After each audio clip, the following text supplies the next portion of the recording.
Now for a quick Devar Torah. This week's parsha, we have the issue of Benot Zelophahad. Zelophahad had only 5 daughters, had no sons. And at the laws of inheritance, this created a problem because the property goes to the sons. We're always assuming the daughters will be married and they'll have from their husband's family. But this is a case where there's no men, only daughters. What do we do with his property? And remember, we're at the stage now also that we're going from the wilderness. Our next stage will be going into the land of Israel. That there's a transition going on between being in the wilderness, being in this great yeshiva, the greatest yeshiva in the history of the world. Moshe Rabbeinu's Rosh Yeshiva, Aaron is Mashgiach. I mean, you couldn't ask for a greater yeshiva. But it's coming to an end. We're going to be going to the land of Israel. Property becomes important. What property do you have? And the Benot Zelophahad were afraid that they will not get the property of their father, that it'll become lost. So what they do is they approach Moshe Rabbeinu, they approach Moses, and they present their case. They do it respectfully. They don't come up and say, and the man, the answer. They do, it's very respectful. They listen and they decide that whatever he decides will be the decision. Moshe doesn't know what to do, so he asks God. And God said, these are righteous women, and they should inherit. Later on, there's going to be a corollary to this, that they should marry within the tribe. Because one of the issues is the land is now being divided up between the tribes. If they marry outside their tribe, that tribe will lose part of its property.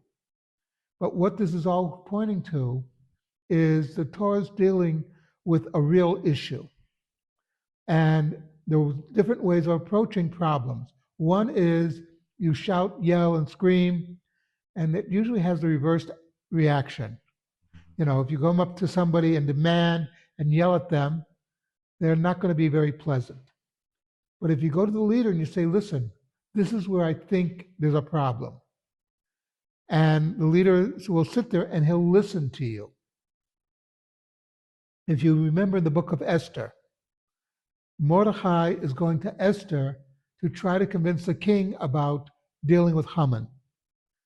And Mordechai says, look, if you don't do it, I will.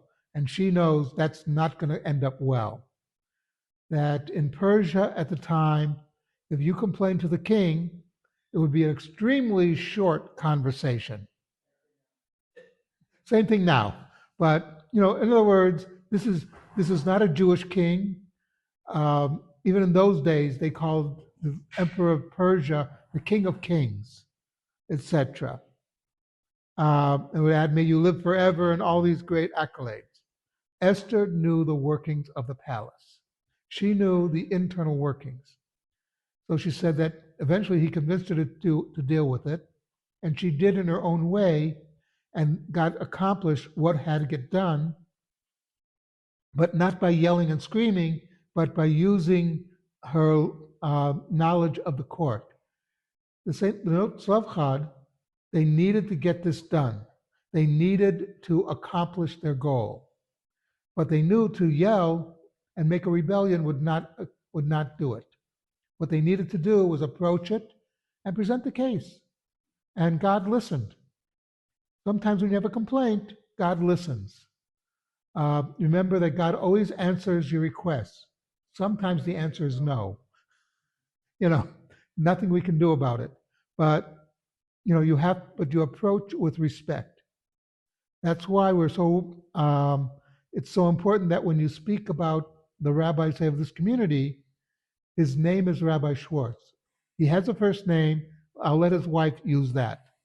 I'm not related to him. Therefore, I can't use his first name. I have to give the respect to the Rav.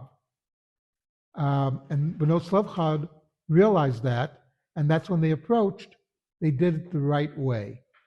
Something to think about.